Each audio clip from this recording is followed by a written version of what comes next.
Hello लोगोफोर, दिनैनि भिडिअखौथ' माने टाइटेल आरो थाम्बनेल आरो इन्ट्र नायनानै एसेब्लाबो हमनानै मोनखाबाय जानो हागौ आरोना। मानो होनोब्ला आं दिनै मानि सायाव भिडिअ लाबोदों। दिनैनि भिडिअआबो माने जोंहा नैबे हाबा जाखानाय ना मा होन्दों आरोना, माने बङाइगावनाव बा कानाडा मानाडा माबा माबि होनलायलांदों। माने मोनसे भाइराल भिडिअ मोन्दों आरोना, बेखौनो माने नोंथांमोननिसिम आपडेट लाबोनो होननानै बे भिडिअखौ लानाय जाबाय आरोना। नोंथांमोना फुल नाय आरोना, बा बे भिडिअखौ फुल नाय होमबासो मिथिनानै मोनगोन आरोना बे भिडिअआव मा होन्दों मा होनाखै गासिखौबो फुल नाय होमबासो मिथिना मोनगोन, स्किप खालायालासे। आरो आंबो भिडिअखौ माने फेसबुकनिफ्रायसो मोन्दों आरोना गाइस। ओमफ्राय सोरबाबोथ' माने फेसबुकफोराव नुखाबायबो जानो हागौ। सोरबाफोर जुदि नुवाखैबा आंनि बे इउटुब चेनेलनि गेजेरजों नायनानै लादो आरोना नैबेखौ। हेमायासो मिथिबाय जोंनि माबायाव रुमाव फैफानानै जोंनि रुमाव सप्तासे बायदि थादों आरोना। सप्तासे थानानै सोरबा लकेलनो सोरबा कानाडा एकदम बेफोरजों नाम्बार लायै लायै सोरनावबा बहाय मोनो नाम्बारखौ मिथिया आरोना। ओमफ्राय बारायाव थाङोमोन इयो 500 1000सेयावनो फानहैलाबायोमोन। माबा मा होनो आंगुर फिथाइ एसे मेथाइ एसे लानानै फैफालायोमोन। हरनि 2टा 3टा 4टा बिदियावसो रुमाव फैयोमोन बियो।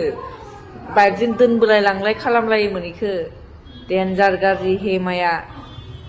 सोर सोरनि लोगो सोर सोरनियाव नाम्बार दङ सोंहरबानो जाबाय नंखाय सानदोंबा।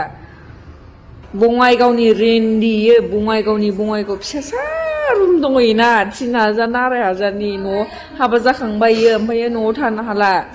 गथ' 2 दङ, इहा लावथियाव हाबा जादोंमोन। गोबावथारसै हाबा जानाया, उन्दैयावनो हाबा जादों। ओमफ्राय बारा मोजां संसार जायाखैनो इयो। ओमफ्राय उन्दै फिसालाफोर हौवा 2 दंमोन। ओमफ्राय फिसा हौवा 2खौ गारनानै फैनानै मालाय हौवाया दाख्लै हाबा लाफिनबाय हिनजाव मोजां नायनानै। ओमफ्राय दा बङाइगावआव हौवा सासेजों आरो लिभिंआव थाबावबाय।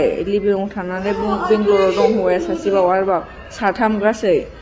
ओमफ्राय दा बे बङाइगावनिखौ गारनानै खारबोनानै बेंगलराव दंफैयो। दिनैनि आपडेट भिडिअआ नैबेखिनियानोमोन आरोना। ओमफ्राय जाय माने भिडिअखौ फुल नायदों बिसोरथ' मिन्थिखाबाय, मानो होनोब्ला मा जाखो मा होनखो जोंहा नैबे सिस्टारा। बेखौथ' गासिखौबो फुल नायदोंबा मिन्थिखाजोब्बाय। ओमफ्राय सोरबाफोर जुदि आंनि चेनेलाव गोदानै फैदोंबा लाइक कमेन्ट शेयार आरो लोगोसे साबस्क्राइब खालामनानै लोगोफोरनो शेयार खालामदो आरोना गाइस। ओमफ्राय थाबैनो 1K खालायनानै 4 आवार्स वाच टाइमखौ कमप्लिट खालायना होदो आरोना आंनि चेनेलखौबो। ओमफ्राय दिनैनि आपडेट भिडिअआ बेखिनियानोमोन। नोंथांमोना जुदि बेफोरबायदिनो आपडेट मोननो थाखाय बे आंनि चेनेलखौ साबस्क्राइब खालामना लादो। नेक्स्ट भिडिअआव लोगो मोनसिगोन। बाय बाय।